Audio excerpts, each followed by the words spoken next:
Здравствуйте, друзья! Всем известно, что в жизни ребенка роль матери занимает главенствующую позицию. Дети нуждаются в материнской любви и заботе, как все живое в питании и кислороде. Это самое сильное чувство, способное спасать от страшных болезней, творить чудеса и возрождать к жизни. Лишенные такой любви дети невинно страдают как в детстве, так и в будущей взрослой жизни. Ребенок растет несчастным, эмоционально импульсивным и неспособным доверять человекам. Иногда нелюбящие матери сами не понимают, что не питают должной любви к своим детям, но истинное отношение к ребенку определенным образом проявляется в их поведении. Что же отличает нелюбящую мать? Во-первых, это приступы агрессии. К большому сожалению, нередко можно наблюдать физическое проявление агрессии, когда мать прибегает к телесным способам наказания ребенка и считает это методом воспитания. Трудно связать такое поведение с проявлением материнской любви. Многие мамы проявляют и психологическую форму агрессии, используя только слова и эмоции. Они упрекают ребенка в малейшей провинности, постоянно критикуют его и ищут любой повод, чтобы выместить свою злость на нем.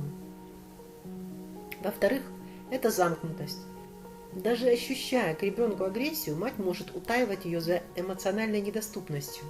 Она ведет себя замкнуто и отстраненно, исключает беседы и задушевные разговоры, избегает любого физического контакта. Словом, никаких объятий и как можно меньше прикосновений. Усугубить и без того гнетущую ситуацию может наличие еще одного ребенка в семье, которому достается больше материнского внимания. Успокаивая его, когда тот плачет, она может и обнять, и приласкать. Малыш, лишенный такой ласки, отчетливо замечает полярность в поведении матери к детям. И в будущем чаще всего он будет обвинять сам себя за то, что так и не смог завоевать материнскую любовь. Еще одним проявлением нелюбви является пренебрежение. Такая мама никогда не упустит возможность покритиковать своего ребенка за любую, даже самую незначительную оплошность. Она всячески старается не замечать успехов и достижений ребенка или создает видимость, что их просто не существует. Она не реагирует ни на какие проблемы своего малыша, называя их пустяками и не стоящими внимания. Такая мать никогда не интересуется мнением и желанием ребенка. Она сама доподлинно точно знает, что именно ему нужно. При любой возможности она старается освободиться от ребенка, отправляя его к бабушке. Категорическое нежелание малыша никогда не учитывается. Ее не трогают переживания и чувства ребенка, поэтому ждать какой-либо поддержки от такой мамы не стоит. Нестабильность настроения также является одним из таких проявлений. Ребенок не в состоянии подстроиться под частые смены настроения матери. Он не знает, как она себя поведет в следующий момент. Только что она была радостна, улыбалась, ласково обнимала малыша, всецело излучая любовь. И уже через час мать обрушивается на ребенка с упреками, беспочвенно критикуя и доводя его до слез. Ребенок понимает, что редкие моменты, когда мама бывает с ним добра, быстро и регулярно сменяются злобой и гневом.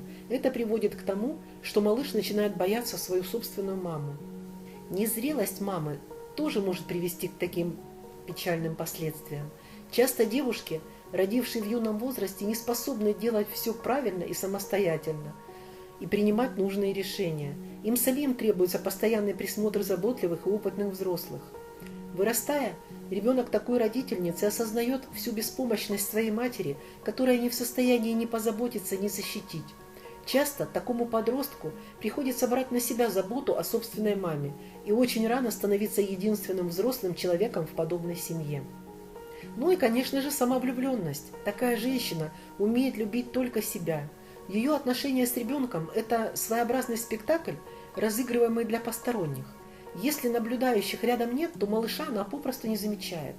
В глазах окружающих она стремится выглядеть идеальной матерью, а ребенок помогает ей играть эту роль, выступая в качестве реквизита.